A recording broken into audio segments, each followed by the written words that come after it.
President Donald Trump on Wednesday called China the leading candidate for the chief ripper offer on trade and tried to downplay the possible economic impacts of his tariff war. "We've been ripped off by every country in the world, but China, I would say, is the leading candidate for the, quote, chief ripper offer," Trump said during a cabinet meeting at the White House. Trump continued to defend his unprecedented 145% tariff rate on Chinese imports, even as analysts and business leaders warn of the looming economic damage they would cause, including shocks to the U.S. supply chain. The president also appeared to be unmoved by the idea that American consumers will face empty store shelves if his trade war drags on. "Somebody said, oh, the shelves are going to be empty. Well, maybe the children will have $2 instead of $30. And maybe the $2 will cost a couple of bucks more," Trump said at the cabinet meeting.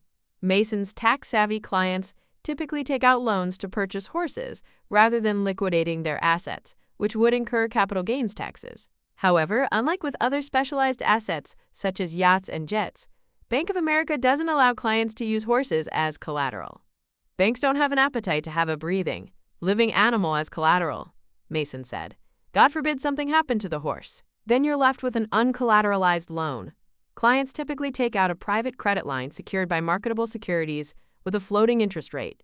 This rate is based on a popular loan benchmark called the Secured Overnight Financing Rate, SOFR, which has averaged 4.35% the past 30 days, plus a spread determined by the bank."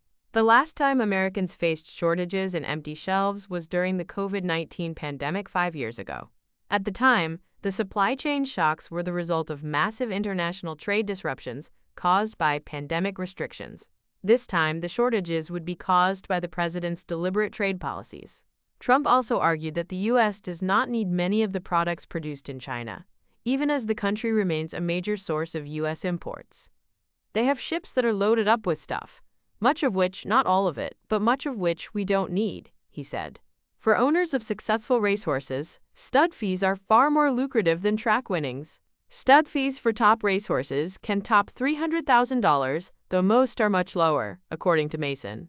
"Most are bred to 30 or 40 mares per season," he said.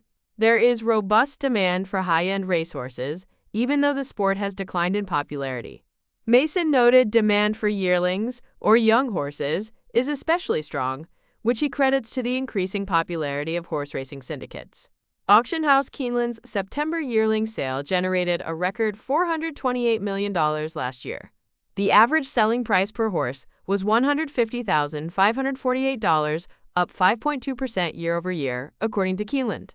The finest thoroughbreds, such as those at Fasig-Tipton's annual November sale, can fetch 7 figures at auction. While racehorses can have shorter lifespans due to injuries, the average lifespan for horses is 25 to 30 years. Caring for a thoroughbred is pricey, costing up to $60,000 a year, according to Mason. To clients afraid of saddling their kids with an expensive burden, Mason recommends funding a trust that provides for the horse's care. For Mason, working with equestrians is not only a calling card but also a way to earn client loyalty. When we can stand shoulder to shoulder with a client and talk with them about their particular situation in our office or out on a farm or at a horse arena, it just really makes that relationship all the more special and all the more close-knit, he said.